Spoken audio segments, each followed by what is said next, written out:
Hey everybody, thank you for checking out the video. First of all, I'd like to apologize with the really rough audio and video quality of the video you're about to watch. It was really impromptu. This is something that Sam and I would like to try out during this quarantine period.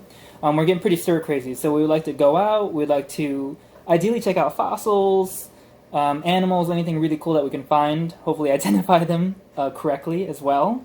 But we're both museum professionals, so we have some say, I like to think, but we'll go ahead and try to make this as a series, try to post as much as we can, and see how well we'll do. Anything to add, Sam? No. Alright, well, hopefully you'll go ahead and see more of us in the future. Now, I apologize if the noise is a little bit too loud. I'm right next to the dam at this park, but I was looking at this rock right here, and you can clearly see there's a spiral-shaped shell.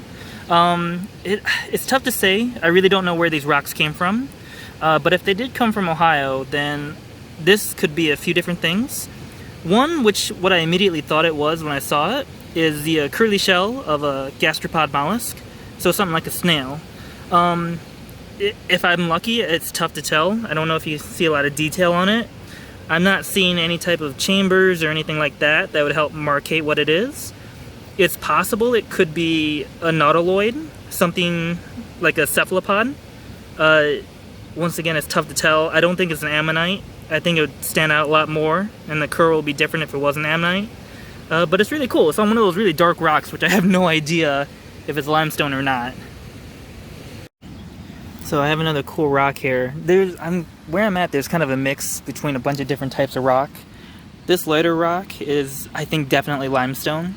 There's this darker rock over here, which I'm not entirely sure it might be limestone, but don't hold me to that. There's also, some cement, stuff like that, so it's kind of a huge big mix over here. But in this rock you can see there are a ton of shells, and these are all from a type of animal or group of animals called brachiopods. These ones in particular, I can't identify each individual one, but brachiopods, they're basically like clam-like animals. They're bivalves, which means that they have two shells that surround the animal. So you can see a lot of different ones, shapes, sizes, all in this rock alone. And what's really cool is that when I just looked up right there, that right there, I think, is the axial lobe of a trilobite. It's tough to tell which kind of trilobite, but I'm pretty sure that is the axial lobe, the middle lobe of a trilobite. Find one that I think I can identify. So this one that kind of looks like a capital D, I believe that's another brachiopod called Raphusquena, which I also may have slaughtered the pronunciation of that. But Raphusquena is the genus of this species. I'm not sure what specific species, but that does look like that deep-shaped shell of a Raphusquena. This one is definitely Raphusquena. You can tell that this is the top end of the shell, and the bottom end is no longer there. On the top end, you can see it kind of bubbles out, so it has a really familiar shape, and I'm really seeing these are pretty common at the place I work at. So that is, I'm almost 100% sure, Raphusquena. And I just saw it kind of sitting on top of the rock. When they're inside of the matrix, they'll just end up breaking up, and they'll just kind of sit like there sometimes, so it's really, really cool to see it. But here's an image of what I'm dealing with. I'm just kind of going through.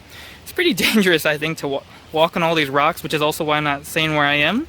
But not only could you fall or start a little landslide, but there's also a lot of holes that I'm sure animals live inside of. I was smelling some skunks earlier, so I'm trying not to get sprayed by anything.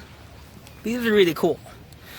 Here's a good example. Here's a bunch of little tiny rugose or horn coral right here. There's some good examples, if you can see that. Yeah.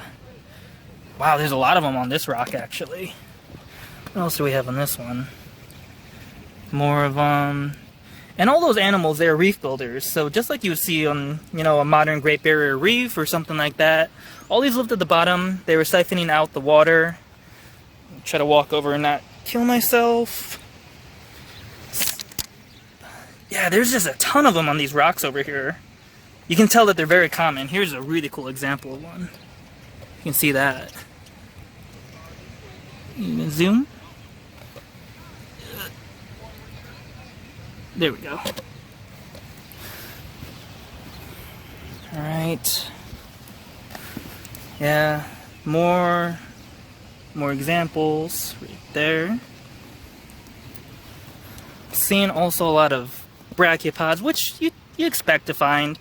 Finding a trilobite or something really cool like a nautiloid or an ammonite, it's not really common. You're not gonna have a lot of luck, I would say, especially where we are in central Ohio. I did see something cool over here earlier. See if I can find it. You can see all this stuff is also piled up. Let me see if I can find what I was looking at earlier. It's in this pile right where you enter. Let's see. Yeah, some more brachiopod shells right there. The indentation of one. Here's a cool looking one right here. But it's important to note that brachiopods, they're actually not mollusks. So brachiopod is actually its own phylum. It's completely different from the mollusk phylum, so technically they're not clams or anything like that. And what I was looking for, which I ended up losing, was an example of a bivalve from the mollusk phylum. But I lost it. I'll let you know if I find it. Okay, so I found what I was looking for over here. I was sitting on it, of course. But I don't see these very often. So you can tell right from the bottom, those two little ends jutting out. I believe that this is a scallop, which a scallop is a mollusk. It's a bivalve mollusk, and just like, you know, a modern living day scallop, you can see the similarities between the two. Now, also of note, I have no idea the exact date of these fossils I'm looking at. Because a lot of them are in limestone, they could be from the Ordovician. But yeah, I never end up finding actual mollusks. I just find a ton of brachiopods, so this is pretty cool. I'm going to put it back because where I'm at is actually a state park. Of course, don't take anything from the state park. If you want to Google, you know, a fossil park near you, there's tons of them all over the place, so you don't need to go and, you know, ransack a state place. So what I'm doing now is I'm just walking around the edge. Here you can see an image of where I was just at. There's the dam. If you're from Central Ohio, you'll pretty much notice immediately where I'm at. But I'm just gonna walk down. There's also more rocks that I wanted to check out where you see that that whitewater Russian.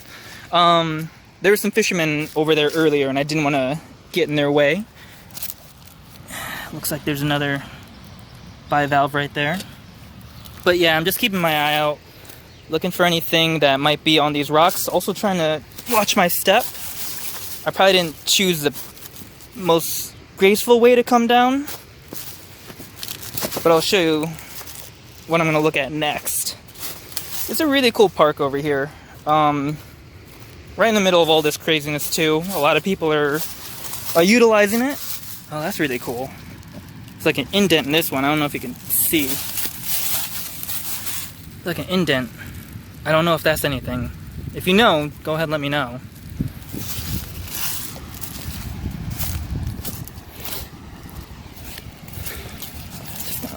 Walk over here.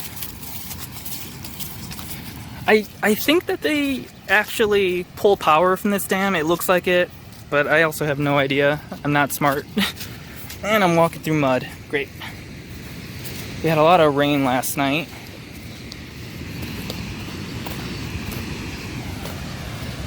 Danger.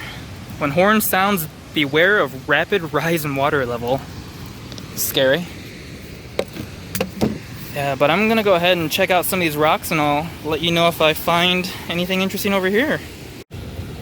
Here's something cool I found right next to that danger sign I was just pointing at. So this is really shiny. I'm not sure about the geological process that causes that or exactly what it is, but when I'm looking at it, just you can see some more of those hexagon shaped cutouts. I think this is another tabulate coral. Which tabulate coral, don't hold me to this, I think that's a cnidarian. I may have said that earlier, but I may be wrong too. I have to refresh myself when I go home. But yeah, look at all that white water. It's pretty cool over here. Now I didn't expect to find this when I'm out looking for fossils, but I'm just looking right next to the water's edge over here. I don't know if you can see this guy. I just found a fish lying on the rock, so I'm gonna put him back pretty soon. I'm not great with identifying fish. I'm sure there's some angler out there that can tell immediately what this is. But yeah, just a little guy that was hanging out by the edge of the water. He has some bands right there. I don't know, is he a perch? Like a little perch? Throw him back. There he goes. Goodbye. Finding a ton of fish on this beach. I think they just get battered in the dam and they just get washed up to shore. Because it's pretty rough over here. I'm sure you can see all that white foam. It's not calm at all. But I'm finding some of these dead silvery fish. I hope I'm not touching, you know, bait or anything. But if these are native to Ohio and you know, go ahead and let me know, because I'm curious. Another type of minnow fish that I found on the side. This one's definitely dead, unlike the last one, unfortunately. This one, I'm pretty sure it's native to the Central Ohio region. A long time ago, a lifetime ago, I was a fisheries major, so I think I'm supposed to know what this is. But yeah, it's long dead. It's some type of minnow. I don't know if it's the rosy side or what. But yeah, I don't think anyone was using it as bait either. I think it just kind of got left up and died. It's cool to see. Still making my way over here. So, an important thing I'm doing right now is I'm not just going through moving a bunch of rocks. One, that's dangerous. A lot of kids come over here and start, you know, walking on these rocks, and if you start moving a ton of stuff, you're just gonna make it really unstable. So, if you're looking for fossils, always remember to put your stuff back and try to make stuff just the way it was when you found it. But here, this is really cool. I've seen these guys before. Let me go ahead and zoom in. It's another type of brachiopod. They're really distinctive because all those ridges, which I think are growth lines on the animal, but I forget exactly what this is called, but it's another brachiopod for sure.